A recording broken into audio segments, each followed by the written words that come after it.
네, 강프로입니다. 자, 오늘 HLB 9% 반등에 성공을 했습니다. 자, 제가 말씀드렸죠. HLB에 특별한 악재가 생겨서 하락한 게 아니라 22평선을 기준으로 하락하는 그 모습은요, 시장이 찍어 눌러서 나온 거다. 그런데 시장은 무한정 빠지지 않는다. 그걸 반증하는 게 환율이, 그쵸? 올라가는 과정에서 만약에 환율이 오르지 않고 시장만 빠지잖아요. 그러면 환율이 치고 올라가면서 다시 시장이 박살나는 상황이 벌어질 수도 있습니다. 그런데 그런 걱정을 할 필요가 없었던 게 환율의 고가가 1360원이었어요. 60원대. 자, 그 내용을 먼저 한번 보면요. 요겁니다. 자, 요 내용인데 1363원 50전이죠. 이게 23년 10월 4일 날 형성된 고가예요. 자, 그러면 어저께까지 상승한 이 상황에서 더 이상 올라가더라도 어느 정도 제한될 수밖에 없겠죠. 자, 그러면 우리가 이렇게 반문이 가능할 겁니다. 야, 저거 그냥 위로 뚫고 올라갈 수 있는 거 아니냐. 그런데 생각해 보세요. 이렇게 올라가면 올라갈수록 원화가 올라간다는 거, 그쵸? 환율이 올라간다는 건 원화가 약세 구간으로 가고 있다는 거예요. 왜? 달러 베이스니까, 그쵸? 달러 대비해서 원화를 얼마를 줘야 되냐? 1달러에, 그쵸? 원화를 얼마를 줘야 되냐? 그 가격이에요. 그래서 환율이 올라간다는 건, 즉, 1340원, 50원, 60원씩 올라간다는 건 1달러를 사오는데 가격이 점점 더 비싸지고 있다는 겁니다. 자, 그러면 원화를 볼 게 아니라 달러를 봤을 때 달러 가치가 올라갔을 때 미국의 경기가 어떻게 되겠나요? 나빠지겠죠. 근데 11월 달에 뭐 있어요? 선거 있죠. 자, 그러면 당연히 올라가면 올라갈수록 긴장을 해야 되는 건 우리가 아니에요. 투자자인 우리가 아니라 연준에서 긴장을 해야 됩니다. 그 얘기를 계속해서 드렸었던 거예요. 근데 연준에서 긴장을 약간 조금 덜 할 수 있는 게 시장이 계속 강했다. 즉, 물가는 지속적으로 하방 압력을 받고 있습니다. 하지만 연말에 소비가 조금 많이 나오는 그런 이유 때문에 지금 물가지수나 그런 부분들이 소폭 상승한 영향이 있어요. 그것 때문에 연결돼서 금리가 늦게 낮출 거다 이런 얘기를 계속 한단 말이죠. 근데 우리가 원하는 건 언제 낮추느냐가 아닙니다. 요거는 정확하게 우리가 나와 보기 전까지는 100% 알 수가 없어요. 하지만 100% 알 수 있는 것에 투자를 해야 된다. 그게 무조건 인하한다. 하지만 언제인진 모른다. 하지만 임박해 있다. 그쵸? 3월 달에 할 수도 있고 4월 달에 할 수도 있고 6월 달에 할 수도 있는 겁니다. 왜? 5월 달에는 FOMC가 없으니까. 자, 그러면 여기서 하락하는 그 상황이 나오기만 한다면 우리는 지속적으로 강세를 보일 수 있는 종목들을 추적 관찰을 해야 되는 게 맞죠. 그게 신고가 종목을 추적해야 된다는 거고, 스토리를 딱 잡았을 때 2차 전지 플러스 반도체, 그쵸? 이 중에서는 23년도에 모두 강세를 보인 종목들입니다. 그래서 2차 전지는 거의 대부분의 종목들이 강세를 보였지만 반도체 종목은 선별적으로 강세를 보였기 때문에 상대적으로 반도체 쪽에 공략을 하면서 제약주들은 기본적으로 성장주죠. 그리고 금리 인하 시점에 다가오면 뭐가 다가옵니까? 당연히 성장주들이, 못 오른 성장주들이 강세를 보일 수밖에 없는데 인하가 아직 나오기도 전에 애초에 신고가를 만든 종목들이 있습니다. 그게 제약주예요. HLB를 포함해서 셀트리온, 레고캠바이오, 한올바이오 파마, 한미약품, 알테오젠, 종근당 다 개별적인 이슈는 다 달라요. 그런데 생각해 보세요. 무조건 인하는 한다. 하지만 인하 시점에 대해서 정확히 알 수는 없다. 그런데 주식시장에서 시세가 적용되는 원리는 가격이 먼저 반영하고 가격이 반영한 이후에, 그쵸? 호재거리가 나오는 결과치가 따라오기 때문에 우리가 이 내용을 시장에 접목시켜서 가격으로 치환시키잖아요. 그러면 신고가 종목을 해야 될 수밖에 없는 겁니다. 우리는 항상 비싼 주식을 사야 돼요. 싼 주식을 살라고 하기 때문에 우리가 물리는 겁니다. 그쵸? 그리고 장기 투자를 하게 되고, 장기 투자 3개월 안에 다 끝내야 돼요. 주식시장에서 3개월 이상 시세가 유지되는 경우가 어딨나요? 물론 3개월 이후에 조정받고 고가를 높여가면서 대세 상승기에 접어드는 종목들이 있죠. 근데 그것도 올라가는 과정에서 폭등을 하잖아요. 50% 100%씩 올라가면 아무리 못해도 20, 30%는 조정을 받는다. 그게 3개월 올라가면 한두 달 조정받고 그리고 나서 추가적으로 더 빨리 올라가서 고가를 갱신하고 추가 시세가 나오는 겁니다. 그래서 장기 투자는 3개월 안에 다 끊어야 돼요. 하지만 고가를 정확하게 알 수 없기 때문에 거기서 하락하는 부분을 확인하고 내가 매도했을 때 수익을 낼 수 있는 게 확인하고 매수하는, 즉 신고가 매매다. 자, 그러면 HLB 뭐예요? 신고가죠. 그쵸? 여기서 리보세라닙, 그쵸? 원래요. 그쵸? HLB는 리보세라닙이 아니라 아파타닙이었습니다. 이 아파타닙은 표적 항암제예요. 그리고 위암 치료제로 개발이 된 겁니다. 근데 이게 주목을 받기 시작한 게 중국 임상을 했는데 완치 환자가 발생을 한 거예요. 근데 기존에 주사제로 놓는 인젝션 방식이 아니라 먹는 약입니다. 먹는 약. 그쵸? 내복약이에요. 그쵸? 먹는 항암제가 완치 판정이 나왔다. 그리고 표적 항암제다. 그쵸? 그리고 법용성이 입증됐자. 그래서 간암 치료제로 바뀐 겁니다. 이걸 가지고 밸류에이션을 할 수 있어요? 지금 적자인데 못한단 말이에요. 그래서 주식시장의 원리 상승하면서 그쵸? 가격이 먼저 움직이고 뒤에 호재가 붙어오는, 즉 호재는 실적이겠죠. 실적이 따라 올라오는 그런 상황이 벌어져야 됩니다. 근데 실적이 먼저 따라오나요? 아니잖아요. 주가가 먼저 올라가고 뒤쪽에 실적이 따라붙는 거기 때문에 뒤쪽에 실적이 따라붙기 전까지는 무조건 조정을 줄 수밖에 없고, 실적이 따라붙으면 기대치가 작용하기 때문에 그 기대치를 토대로 우리는 지속적으로 가격대를 추적 관찰해 나가야 된다. 근데 기본은 신고가다. 그쵸? 그래서 HLB를 제가 지속적으로 추적 관찰을 하고 있는 겁니다. 가격이 가장 중요하고 얼마에 매수해야 될지 오늘부터는 매수 관점에 들어왔습니다. 그런데 다른 신고가 종목들은 어떻게 진행되고 그쵸? 수익을 어떻게 내야 되는지 그 부분에 대해서 확인해 보도록 하겠습니다. 자, 여기는 강프로의 무료 소통방이고요. 특징점 두 가지가 있다. 첫 번째, 무료로 진행한다. 왜? 채널 성장을 위해서. 그리고 구독과 좋아요 꼭 좀 부탁드리고요. 채널 성장이 됩니다. 채널 성장을 하면 저는 여러분한테 돈을 받지 않아도 돈을 벌 수 있어요. 그렇죠? 그래서 여러분들은 그냥 와서 그냥 구독과 좋아요 눌러주시고 소통방에 입장하시면 되고, 그리고 두 번째는요, 신고가 종목만 매매한다. 왜? 주가는 가격이 먼저 움직이니까. HLB 신고가죠. 그래서 제가 집중하고 계속 가격을 추적하고 있는 겁니다. 자, 그럼 다른 신고가 종목은 어떻게 될까요? 이스트소프트, 알테오젠, 그리고 HLB, 바이오 2개, 그리고 AI 하나, 이렇게 들어갔죠. 그쵸? 내용 보겠습니다. HLB 오늘 시가 공략입니다. 시장가 매수 8시 54분, 시장가 매수 8시 51분, 시장가 매수 8시 51분. 그쵸? 장 시작 전에 시장가 주문을 넣는다는 거, 그냥 장 시작하자마자 그냥 시가에 때려 받겠다는 거죠. 그냥 사라는 겁니다. 그쵸? 그랬을 때 HLB 어떻습니까? 시가 0.93% 상승, 지금 9% 상승, 하루에 8%대 수익 구간에 들어갔다. 그쵸? 그리고 그 위에 이스트소프트, 자, 내용 보세요. 오늘 20%대 강세. 근데 시가가 마이너스 3%가 찍혔습니다. 미증시가 하락했기 때문에, 미증시가 충분히 하락했기 때문에 오늘은 제가 여기 올려보잖아요. 계속해서 한 종목씩만 공략을 했단 말이에요. 시장이 안 좋으니까. 근데 여기 보세요. 롯데정보통신 아직까지 올라요. 근데 이런 상황에서 그쵸? 시장이 충분히 빠졌기 때문에 오늘은 공격적으로 진행을 했고요. 그 내용이 세 종목을 동시에 진행을 한 겁니다. 비중은 그쵸? 10%씩 모든 종목이 진행되는데 제가 종목을 계속해서 중복을 시켜드립니다. 자, 내용 보시면 대한해운, 뭐랑 중복된 흥하해운, 그쵸? 그리고 같은 종목 중복도, 자, 내용 보시면 롯데정보통신, 그쵸?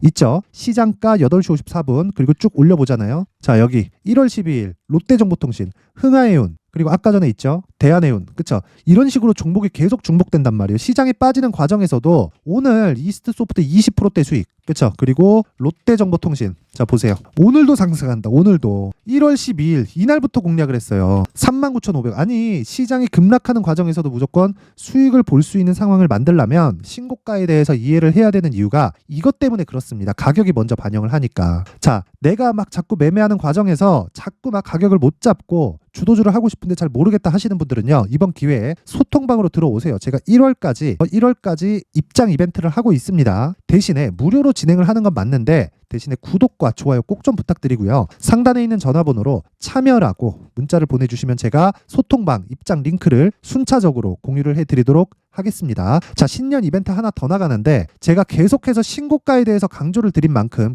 신고가 검색기, 그러면 여기 나오는 롯데정보통신, 뭐 흥하해운 같은 종목들, 흥하해운 이날도 상한가 같습니다. 그쵸? 그리고 이런 종목들을 지속적으로 추적 관찰할 수 있는 신고가 검색기, 그리고 여기서 이렇게 가격을 잡을 수 있는 여기 수익 모델에 대한 내용까지 제가 함께 준비를 해놨고요. 채널 성장이 목적입니다. 그래서 구독과 좋아요 꼭 좀 부탁드리고요. 상단에 있는 전화번호로 참여라고 문자를 보내주시면 제가 소통방 입장 링크, 그리고 신고가 검색기, 그리고 수익 모델에 대한 내용까지 함께 공유를 해드리도록 하겠습니다. 자, 다시 HLB로 돌아와서 보면요, 내용 간단합니다. 얼마에 사는지가 핵심 내용인데 이제 반등 성공했다, 이제부터 추적한다. 근데 소통방에서는 그쵸, 제가 더 빠르게 진행을 할 수 있다는 겁니다. 지금부터 가격을 잡아서 매수해도 전혀 부족함이 없다. 그리고 올라가는 과정에서 22평 저항 받을 거고요. 하루 이틀 정도 횡보 구간이 있을 겁니다. 여기서 조정이 들어올 수도 있는데 그 구간, 조정과 돌파 구간, 모든 구간에서 매수를 계획하고 있고, 이런 이유는 자, 보세요. 올라가면서 또 뭐가 나오나요? 또 매집하잖아요. 내려갈 때도 사고 올라갈 때도 사고, 그리고 시세를 만들어 놓은 그 과정에서 외국인들이 쓸어 담았다고요. 쓸어 담았다고. 제가 4만 원 초반까지 기다리지 말라 그랬죠. 그쵸? 좀 물려도 돼요. 이런 종목들은 물려도 돼요. 왜? 신고가니까. 그래서 제가 계속해서 말씀드리는 게, 생각해보세요. 외국인들이 매집하는 과정에서는 올라가면서 매집합니다. 왜? 올라가야 매물이 쏟아지고요. 올라가는 과정이 나오지 않으면 예전처럼 뭐 명동에 뭐 쩐주가 나왔네 이런 얘기 하지 마시고요.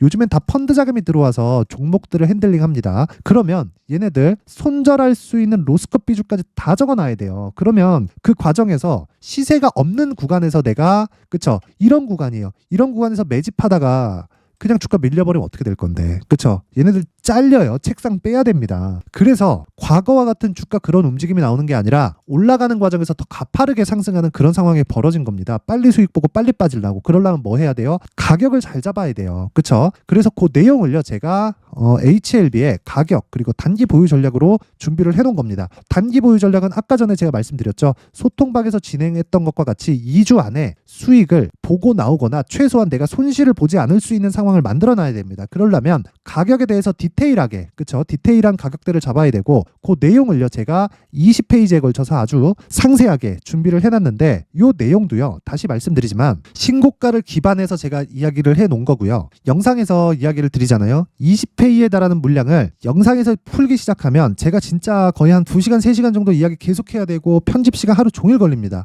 그래서, 그쵸? 이런 식으로 내용을 준비를 해온 거고, 무엇보다 채널 성장 목적입니다. 채널 성장을 꼭 좀 시켜주시라고 구독과 좋아요, 그쵸? 돈 드는 거 아닙니다. 구독과 좋아요 꼭 한 번씩 눌러주시고요. 상단에 있는 전화번호로 HLB, 자, HLB라고 문자를 보내주시거나 아니면 숫자 3이라고 문자를 보내주시면 제가 가격 그리고 단기 보유 전략을 함께 공유를 해드리도록 하겠습니다. 자, 그리고 제가 신고가에 대해서 계속 강조를 드렸죠. 그만큼 신고가가 중요하다는 거고요. 그리고 신고가에 대해서 충분히 이해를 할 수 있게 제가 12월 달부터 진행하고 있는 신고가 주도주가 있습니다. 시장이 급락하는 과정에서도 저가를 충분히 만들어놨고, 그쵸? 추가적으로 오늘 시세가 나오는 중인데 그 종목을 어떤 관점에서 얼마에 잡았는지, 그리고 어떻게 앞으로 보고 있는지까지 그 내용에 대한 부분을 제가 상세하게 준비를 해놨으니까 영상 끝까지 시청하시고요. 모든 분들이 성공 투자하셨으면 좋겠습니다. 네, 올 한 해를 뒤돌아보니까 구간별로 큰 수익이 나왔었던 종목들이 꽤 많이 보입니다. 1월 달에는 AI 관련주들이 있었고요. 그리고 2월 달부터는 2차 전지가 계속해서 강세를 보였죠.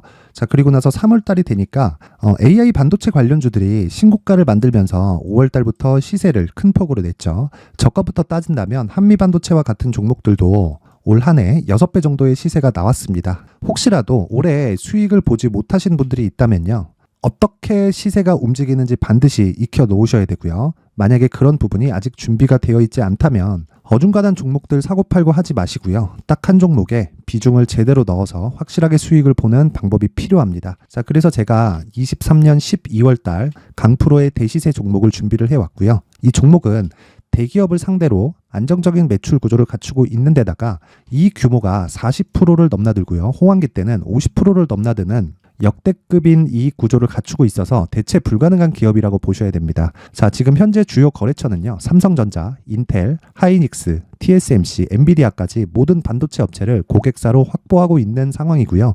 이 재무제표 상황을 보면요, 이익률 자체가 넘사벽인 걸 알 수 있습니다. 넘을 수 없다는 거겠죠. 첫 번째 급등 포인트를 보면요, 앞서서 보여드렸었던 실적은요, 23년도 개화 시기에 접어들었었던 AI 반도체 실적이 포함되지 않은 실적입니다. 자, 그런데 올 한 해 개화 시기에 접어들었었던 새로운 반도체의 실적치가 더해지면요, 질적인 성장보다 양적인 증가가 함께 이루어지게 되고요. 그런 부분을 한미반도체가 이미 시세로 보여줬죠. 저가부터 6배 강세를 보인 상황이 있습니다. 강프로의 무료 소통방이죠. 어떻게 매매를 했느냐? 5월 25일 날, 그쵸? ISC를 49,800원에 매수를 했고요. 자, 그리고 나서 2달도 되지 않아서 한 100% 정도의 수익을 만들어냈습니다. 자, 근데 6월 2일 날 내용 한번 확인해 보시면, 자, 한미반도체 26,000원까지 올려서 잡겠다는 내용이 있죠. ISC와 함께 새로운 반도체 관련 종목입니다. 이때 당시 가격이 25,650원이었는데 그냥 올려서 잡으라는 거겠죠. 지금 현재 한미반도체 가격이 62,000원인 걸 본다면요, 항상 주가는요, 신고가 이후에 공략하는 것이 좋고, 그랬을 때 단기간에 100% 수익이 가능한 구조를 만들 수 있습니다. ISC도 그렇고 한미반도체도 마찬가지예요. 당연히 에코프로도 마찬가지입니다. 두 번째 급등 포인트를 보면요. 자, 개인용 PC를 비롯해서 서버, 클라우드, 그리고 우리가 사용하는 스마트폰까지 기본적인 PC 구조와 동일하고요. 새로운 반도체의 구조도 동일한 구조를 갖추고 있습니다. 자, 근데 한미 반도체의 상승 이유도요. 이러한 구조가 동일하게 진행되기 때문이고 이 구조는 절대로 바뀔 수가 없습니다. 11월 달에 새로운 뉴스가 나왔습니다. 자, 온 디바이스까지 더해지면 비메모리의 사용처는 계속해서 증가할 것은 너무 당연한 이야기고요. 그런 부분을 감안했을 때 이 기업은요. 질적인 부분에 대한 성장이 아니라 양적인 증가까지 이룰 수 있는 상황이 된 겁니다. 한미반도체의 시세를 보면 아직은 굉장히 저렴한 상태를 유지하고 있고요. 세 번째 상황을 보면요. 엔비디아의 실적인데요. 이건 올해 초 대비해서 4배 정도의 상승폭이 나왔고요. 주가도 그 정도가 당연히 올랐죠. 주식 투자를 할 때는 예상하는 게 아니라 확정치를 보고 매매를 해서 수익을 낼 수 있어야 됩니다. 앞서서 제가 보여드렸었던 내용인 ISC도 그렇고요. 한미 반도체도 그렇고 확정된 내용이 있었죠. AI에 대한 개화 시기에 맞춰서 삼성전자와 SK 하이닉스가 강세를 보이는 구간이 있었고요. 엔비디아가 강세를 보였습니다. 자, 삼성전자도 그렇고 하이닉스도 그렇고 엔비디아도 마찬가지고요. 생각해 보시면 세력들이 어찌할 수 없는 정도의 사이즈를 가지고 있는 그런 종목들이죠. 그렇기 때문에 제가 계속해서 이야기를 드리는 겁니다. 확인하는 데는 확정치가 필요하다고요. 엔비디아 실적만큼 확실한 재료가 있을까요? 엔비디아의 실적의 증가세는요. 앞으로 다가올 AI 반도체의 수요 증가가 있을 수밖에 없다는 거고, 그리고 그에 맞춰서 단가는 폭증하고 있는 상황인 게 엔비디아의 실적을 보면 알 수 있고요. 그리고 삼성전자와 SK 하이닉스로 연결이 되고요. 그래서 한미반도체가 올라온 그런 상황입니다. 한미반도체만큼 추가적으로 상승할 수 있는 종목이 있다는 게 하이닉스를 포함해서 삼성전자의 시세 그리고 엔비디아의 실적을 보면 알 수 있고요. 그래서 준비한 4분기 대시세 종목, 내년 초까지 강세를 보일 수 있는 종목을 준비를 해왔습니다. 어렵게 생각하지 마시고요. 기본적으로 신고가 구간에 있는 종목이기 때문에 하락에 대한 저항성은 충분히 갖춰져 있는 종목이고 이미 시세가 시작이 됐습니다. 자, 무엇보다 중요한 건 얼마에 사는 걸 텐데 제가 그런 부분까지 상세하게 준비를 해놨으니까 영상 상단에 있는 전화번호로 대시세라고 문자를 보내주시는 분들에 한해서만 무료로 공개를 하도록 하겠습니다. 매매하는 과정에서 수익이 잘 안 난다 하시는 분들은 이 종목 딱 받아가서 큰 수익 내셨으면 좋겠습니다.